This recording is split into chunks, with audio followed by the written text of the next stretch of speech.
Au cœur de la ville se tenait une charmante boutique de jouets, un sanctuaire où la joie était mesurée en sourires et en rires.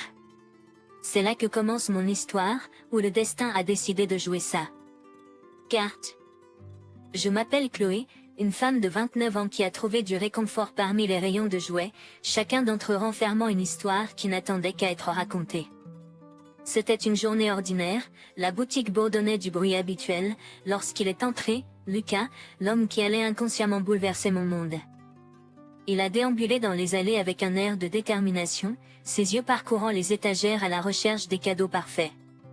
Excusez-moi, a-t-il dit, s'approchant de moi avec un sourire doux, je suis à la recherche des jouets les plus cools pour les enfants de mes amis. Pouvez-vous me conseiller? J'ai souri, en montrant du doigt les dernières figurines d'action. Vous ne pouvez pas vous tromper avec celle-ci. Les enfants les adorent, et ce sont nos meilleures ventes ce mois-ci. Lucas a saisi une des figurines, l'examinant avec une expression intriguée. Appréciez-vous travailler ici? A-t-il demandé, ses yeux à ma rencontre. J'ai ri, un sentiment agréable s'épanouissant à l'intérieur. J'aime ça. C'est plus qu'un travail. C'est comme faire partie de nombreux souvenirs d'enfance heureux. Mais dites-moi en plus sur vous. Ce que l'oncle cool est un travail à plein temps? Son rire a résonné dans la boutique, un son qui m'a étrangement mis à l'aise. Ma famille est assez grande, parents, 2 petites sœurs. L'une d'entre elles va bientôt se marier et déménager dans une autre ville. C'est chaotique, bruyant, mais je ne l'échangerai pour rien au monde.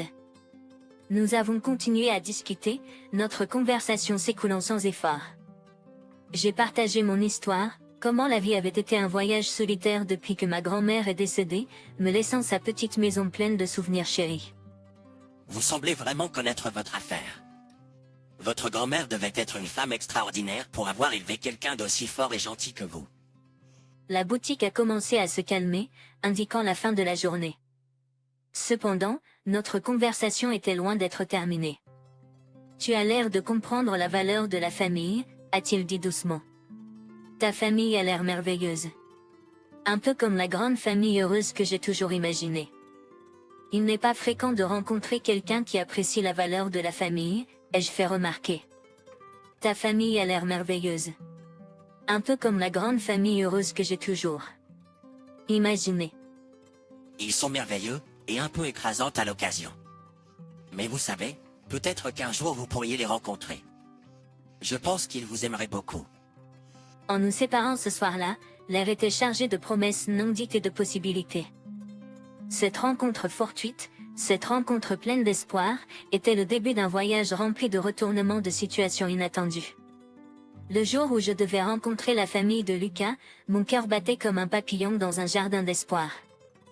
Habillé de mon mieux, je répétais des conversations et j'imaginais des salles pleines de rire. Lucas tenait ma main alors que nous marchions jusqu'à l'appartement de sa famille, sa prise rassurante. Mais tendu. Prêt à plonger dans le cirque? Plaisanta Lucas, essayant de détendre l'atmosphère. Je serrai sa main, un sourire nerveux aux lèvres. Aussi prête que je le serai jamais. Promets-moi simplement qu'ils ne nous lanceront pas de tarte. La porte s'ouvrit pour révéler une salle à manger animée. La mère de Lucas, une femme corpulente aux yeux perçants, m'examina de la tête aux pieds. Son père, une figure imposante à la voix tonitruante, offrit un bref signe de tête. Et puis il y avait Alice et Megan, les jeunes sœurs de Lucas, leurs yeux étincelants de quelque chose que je ne pouvais pas vraiment distinguer. Lucas nous présenta, un léger soupçon de fierté dans la voix. Famille, voici Lily. Lily, voici l'équipage dont je vous ai parlé. Je tendis la main, ma voix presque à peine audible. C'est si agréable de vous rencontrer tous. J'ai tant entendu parler de vous. La mère de Lucas fut la première à briser le silence. Alors, tu es la fille qui occupe ton Lucas. Parle-nous un peu de toi. Lucas a mentionné que tu travailles dans un magasin de jouets? J'acquiesçai, me sentant observée.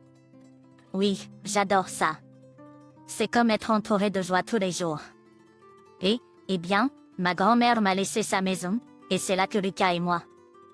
Alice me coupa avec un rire qui ressemblait plus à un coup, élevé par votre grand-mère. Ah! Cela explique le style vintage que vous arborez. Qu'est-ce que c'est, une déclaration de mode rétro? Le père de Lucas rit, bonne vanne, Alice. Chloé, tu t'habitueras à notre humour familial. Je forçai un sourire, le cœur lourd. Ce n'était pas la chaleur à laquelle je m'attendais. Cela ressemblait plus à une entrée dans une froideur.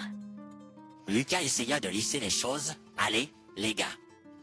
Ne commençons pas les moqueries tout de suite. Chloé, tu as beaucoup de style. N'est-ce pas, Chloé? Mais les dégâts étaient faits. La soirée se tira, chaque minute plus lourde que la précédente. Les remarques d'Alice et Megan, voilées sous forme de plaisanterie, ressemblaient à des épines. Les parents de Lucas, bien qu'ils ne soient pas aussi explicites, avaient un mépris qui piquait. Et Lucas, béni soit-il, semblait coincé entre un rocher et un endroit difficile, son rire forcé, ses regards pleins de regret. Alors que nous partions ce soir-là, la porte se referma derrière nous, ressemblant à la fin d'une performance à laquelle je ne voulais jamais participer. La main de Lucas dans la mienne semblait distante, et la famille que j'espérais embrasser ressemblait à un mirage qui s'était évaporé, ne laissant derrière elle qu'un goût amer de la réalité. La main de Jake dans la mienne me semblait distante, et la famille que j'espérais embrasser ressemblait à un mirage qui avait disparu, laissant derrière moi un goût amer de réalité. Désolé pour ça, ah, murmurait Jake tandis que nous marchions dans le couloir. Ils peuvent être un peu écrasantes, mais ça va s'améliorer, je te le promets. J'ai hoché la tête, les mots ayant un goût de cendre. Ça va, Lucas. Peut-être que c'est juste la nervosité des premières réunions. Mais au fond de moi, je savais. C'était plus que de la nervosité. C'était un aperçu d'un monde dans lequel je ne suis pas sûre d'appartenir. Un monde où la chaleur est remplacée par un jugement froid. Et l'acceptation est une monnaie que je ne possède pas. Et en marchant jusqu'à ma maison tranquille et humble, je ne pouvais pas m'empêcher de me demander si le conte de fées que j'avais rêvé n'était qu'un rêve, maintenant progressivement en train de se dissoudre dans l'introduction décevante de la réalité. Le soir où je suis entrée chez moi, m'attendant à retrouver le confort habituel, pour découvrir une perturbation, reste gravé dans ma mémoire. Les lumières étaient allumées, un signe certain qu'une autre personne était là. Un sentiment d'intrusion m'a envahi. J'ai composé le numéro de Lucas, ma voix tremblante d'inquiétude. Lucas, je crois qu'il y a quelqu'un dans notre maison. Les lumières sont allumées, et tu n'es pas à la maison. Son rire à l'autre bout du fil m'a secoué. Oh, c'est juste Alice. J'ai donné notre double des clés. Elle voulait un endroit où se détendre. Je suis restée figée, la déception et la colère s'entremêlant. Tu as donné une clé de notre maison à ta sœur sans me demander? La réponse de Lucas m'a agacé. Allons, Chloé. C'est ma sœur. De plus, ce n'est pas comme si elle était une étrangère. Alice, qu'est-ce que tu fais? C'est mon ordinateur portable, ai-je dit, ma voix ferme mais contrôlée. Elle n'a même pas pris la peine de regarder. Relax, Chloé. Nous sommes une famille maintenant. Je suppose que ce qui est à toi est à moi, non? Ce soir-là, lorsque Lucas est rentré, je l'ai confronté. Lucas, ta sœur ne peut pas simplement entrer dans notre maison et utiliser mes affaires sans mon permission. Ce n'est pas correct. La réponse de Lucas m'a agacé. Chloé, tu exagères. Elle n'utilise que l'ordinateur portable. Ne fais pas tout un plat. Mais c'est un gros problème pour moi, Lucas. C'est une question de respect et de vie privée, ai-je argumenté, ma frustration grandissant. Lucas a simplement secoué la tête. Je ne vois pas le problème. C'est ma sœur. Tu dois être plus accommodante. Depuis ce jour, les visites d'Alice sont devenues une habitude régulière. Elle entrait quand elle voulait, traitant notre maison comme si c'était la sienne. Ce n'était pas seulement l'intrusion qui me dérangeait, c'était son mépris complet pour notre vie privée. Elle laissait des assiettes sales dans l'évier, déplaçait mes affaires, et ne m'a jamais demandé une seule fois si c'était correct. Toute la fois que je l'ai soulevé avec Lucas, il a écarté mes préoccupations, en disant « Elle est juste à l'aise ici. » Ce n'est pas une mauvaise chose, n'est-ce pas? Pourquoi es-tu tellement accroché? À ces petites choses? Mais ce n'était pas de petites choses pour moi, c'étaient les fils du respect et des limites qui étaient tirés à part. Mon foyer, autrefois mon sanctuaire, était maintenant à libre service, et je me sentais comme une invitée dans mon propre espace. Un jour, je suis rentrée à la maison pour trouver Alice étendue sur le canapé, une pile de sa lessive sur le sol du salon. J'ai dit, Alice, ce n'est pas une laverie automatique. Vous ne pouvez pas simplement faire votre lessive ici, ma patience. Ça me niaisait. Elle a roulé des yeux. Oh, s'il vous plaît, Chloé. Ce n'est pas comme si je vous demandais de le faire pour moi. De plus, votre lave-linge est bien meilleur que le nôtre. Je ne pouvais pas croire l'audace. C'était plus que du confort familial, c'était de l'enticlement. Et l'incapacité de Lucas à le voir, à se lever pour notre espace, creusait un fossé entre nous. Les week-ends étaient autrefois mon retrait, un moment de détente et de recharge. Mais cela a changé quand la famille de Lucas a décidé que notre foyer était leur nouvelle escapade du week-end. Cela a commencé un samedi matin. Je n'ai pas été accueillie par le calme que j'appréciais, mais par les conversations animées et les rires de la famille de Lucas étalés dans mon salon. Matin, Chloé. J'espère que tu n'es pas gênée, nous avons pensé passer la journée ici. Notre endroit est un peu à l'étroit en ce moment. Je suis restée bouche bée, mon sanctuaire privé transformé en domaine public sans mon consentement. Oui, je ne m'attendais pas à des visiteurs, mais faites comme chez vous, j'ai réussi à dire. Les mains goûtant amer. Est-ce pas génial, Chloé? Plus on est de fous, plus on rit, non? La journée s'est traînée, leur présence un poids accablant. Le salon, autrefois mon havre de paix, était maintenant un désordre de conversations animées, de désordre et d'une odeur accablante de nourriture. Et ils se comportaient comme si c'était leur droit, leur maison. Chloé, chérie, peux-tu préparer quelque chose pour le dîner? Tu es une cuisinière si fantastique, et nous avons tous faim. L'audace de la requête m'a laissé sans voix. En fait, j'avais prévu de commander ce soir, j'ai répondu, essayant de dissimuler ma frustration. Pourquoi commander quand nous avons un chef à la maison? Bien sûr, Chloé, montre-nous ce que tu as. Je me suis sentie prise au piège, mes propres désirs et conforts éclipsés par leur présence imposante. Cuisiner dans ma cuisine, je me suis sentie comme une étrangère, une outsider répondant aux caprices d'invités non invités. Plus tard dans la soirée, j'ai essayé de parler à Lucas à ce sujet. Lucas, ça ne fonctionne pas pour moi. Ta famille ne peut pas juste prendre le contrôle de notre foyer tous les week-ends. Lucas, toujours l'homme de famille, a juste hoché la tête. Ils ne font que d'être famille, Chloé. C'est ce que les familles font. Tu réfléchis trop. Mais c'est notre maison, Lucas. Notre espace. Il devrait y avoir des limites, des frontières, dis-je, ma voix mêlant supplication et exigence. Il ne l'a pas compris, ou il a choisi de ne pas le faire. Chloé, il ne nuise à personne. Nous avons l'espace, pourquoi ne pas le partager? Je suis allée me coucher ce soir-là avec le cœur lourd, le son de leur rire et de leur bavardage étant un rappel brutal de la façon dont mon sanctuaire avait été envahi. Mon domicile, mes règles, ma tranquillité, tout avait été envahi sans le moindre scrupule. Et l'homme avec qui je partageais ma vie ne le voyait pas, ou ne le voulait pas. Le havre de paix autrefois paisible de mon domicile était devenu un champ de bataille, l'air chargé de tension et de mots non dits.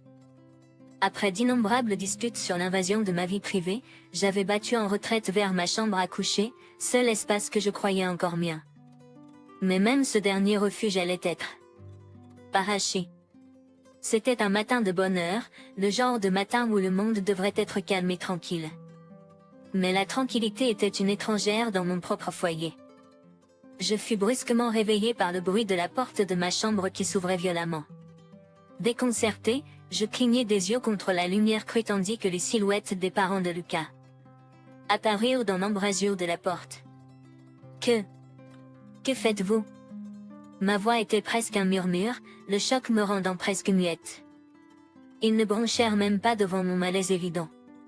Au lieu de cela, la mère de Lucas, avec un geste de la main qui me donna l'impression qu'elle marquait son territoire, annonça « Nous avons décidé que cette pièce serait notre chambre à présent.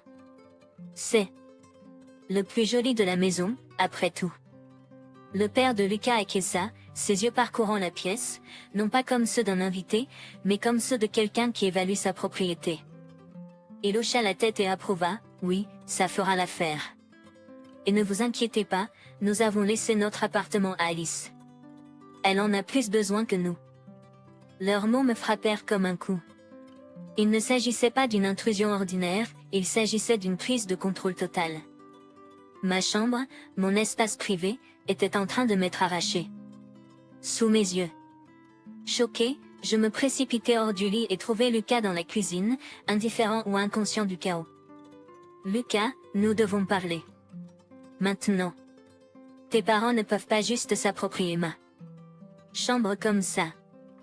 Lucas sirota son café, imperturbable. Chloé, pourquoi fais-tu tout un plat de ça? Ils essaient juste d'être à l'aise. De plus, tu peux rester dans les combles, non? Il haussa les épaules, un geste qui en disait long sur ses allégeances. Eh bien, c'est leur maison aussi maintenant. Tu peux aménager les combles. Ça pourrait être un joli projet pour toi. Je restais là, abasourdi par l'incrédulité et la colère. Mon domicile, mon havre de paix, était découpé et distribué comme des parts de tarte, et l'homme avec qui j'avais juré de partager ma vie tenait le couteau. Alors que Lucas s'éloignait, me laissant me débattre avec la réalité de la situation, je réalisais que j'étais seul dans ce combat. La maison que j'avais construite, la vie que j'avais imaginée, était en train d'être démantelée, pièce par pièce. Et la seule personne qui aurait dû être mon partenaire, mon allié, était l'architecte de mon désespoir. Mais alors que je me tenais dans la coquille de ce qui avait autrefois été mon refuge, une détermination farouche a pris racine. C'était ma maison, ma vie, et je n'avais pas l'intention de la laisser être enlevée. Les lignes de bataille ont été tracées, et je, Chloé, était prête à récupérer ce qui m'appartenait de droit.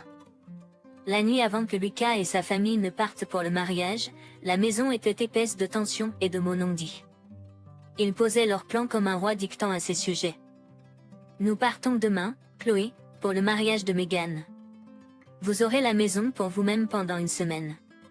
Devrait être plus que suffisant pour préparer votre nouvelle chambre à l'étage, la mère de Lucas a déclaré avec un sourire. Lucas a renchéri, un regard froid dans les yeux. Ouais, Chloé. C'est juste. Maman et papa ont besoin de l'espace. C'est un petit sacrifice, vraiment. Leurs rires ont résonné dans la maison, une bande-son cruelle à la moquerie de ma vie. La porte s'est fermée derrière eux le matin suivant, le silence qu'ils ont laissé derrière eux lourd du poids de leurs mots. Mais alors que le son de leur voiture s'éloignait, une nouvelle détermination s'est élevée en moi. J'avais toujours pensé qu'une grande famille était une bénédiction, mais leur présence dans ma vie était transformée en une malédiction, une que je déterminée à briser. La première étape était claire et inébranlable. J'ai marché jusqu'à la quincaillerie locale, la détermination dans mes pas résonnant plus fort que la clochette de la porte lorsque je suis entré. J'ai besoin de nouvelles serrures pour ma maison, j'ai déclaré au commis, ma voix un mélange de détermination et de force nouvellement découverte. Avec les nouvelles serrures fermement en place, j'ai tourné mon attention vers la tâche suivante. Les affaires de Lucas, autrefois éparpillées dans la maison, ont été emballées méthodiquement. Chaque article que j'ai placé dans les boîtes était comme si je me débarrassais d'une couche de la vie que je ne reconnaissais plus. Au fur et à mesure que la semaine avançait, mon anticipation grandissait. Le jour de leur retour planait sur moi, mais la peur qui aurait pu autrefois me saisir s'était transformée en quelque chose de plus féroce, une préparation à affronter ce qui allait suivre. Et puis le jour est arrivé. Le son de leur voiture qui s'arrêtait, les voix confuses alors qu'ils trouvaient leur clé ne fonctionnait plus, le volume qui montait alors que la réalité s'installait.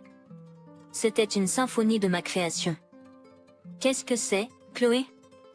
Jouer à des jeux maintenant? Ouvre cette porte. La voix de Lucas était un mélange de commande et de désespoir, ses mots frappant contre la détermination ferme qui me protégeait. J'ai ouvert la fenêtre légèrement, ma voix étant stable et inébranlable. Ce n'est pas un jeu, Lucas. C'est la réalité. La réalité où je réclame ma maison et ma vie. Tes affaires sont à l'extérieur. Tu peux les prendre et partir.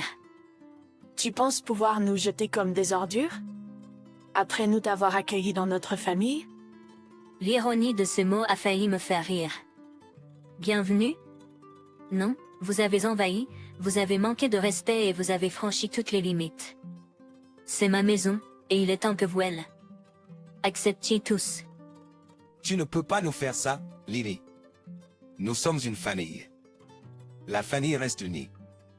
J'ai secoué la tête, un léger sourire aux lèvres. La famille respecte les uns les autres. La famille soutient et aime, pas méprise, ne prend pas le dessus. Ce que vous appelez rester unis ressemblait plus à être pris au piège. Ce n'est pas une famille, c'est une situation de prise d'otage. Leurs supplications se sont transformées en menaces, leurs menaces en insultes. Mais avec chaque mot qu'ils m'ont lancé, ma détermination n'a fait que croître. J'avais construit une forteresse, pas seulement de serrures et de portes, mais de respect et de dignité personnelle. Lucas, s'il te plaît. Parlons de ça. Nous pouvons régler ça. Mais le temps des discussions était révolu depuis longtemps. Il n'y a plus rien à discuter, Lucas. Je t'ai donné et à ta famille toutes les chances d'être dans ma vie, ma maison. Mais vous avez choisi de la traiter comme une gratuité. Vous avez choisi de vous tenir à l'écart et de regarder pendant qu'il me manquait de respect, dans ma propre maison. C'était votre choix. Maintenant, c'est le mien. Les voisins, attirés par la commotion, nous regardaient de loin. Des chuchotements et des coups d'œil ont été échangés, l'intrigue qui se déroulait devant eux était un rappel brutal de la façon dont la surface de civilité peut se fissurer rapidement. Et lorsque le bruit est devenu trop fort, lorsque les insultes et les coups à la porte menaçaient de forcer mon nouveau calme, j'ai appelé les autorités. L'arrivée de la police a été la dernière ponctuation dans une longue et épuisante phrase. Je leur ai expliqué la situation, ma voix un témoignage du chemin que j'avais parcouru. Les policiers, leur visage un mélange de sympathie et de professionnalisme, se sont tournés vers Lucas et sa famille. Vous devez partir maintenant. Si vous refusez, nous devrons prendre d'autres mesures. Au fur et à mesure qu'ils rassemblaient finalement les affaires de Lucas et se retiraient, un profond sentiment de calme m'a enveloppé. La maison, autrefois un champ de bataille, est maintenant calme. La porte, qui était auparavant une entrée tournante pour le mépris, est maintenant une barrière contre elle. Une semaine s'était écoulée depuis que j'avais pris position, le silence dans ma maison contrastant fortement avec le tumulte qui avait autrefois régné. Je sirotais mon café, la chaleur un doux rappel de la paix que j'avais revendiquée, quand un coup a brisé le calme. C'était Alice, son visage tordu de colère, se tenant sur mon seuil comme une tempête indésirable. Chloé, tu te prends pour qui? Vous pensez être si supérieure, en mettant tout le monde dehors? Vous n'êtes qu'une femme égoïste et cupide. Alice crachait les mots, sa voix imprégnée de ressentiment.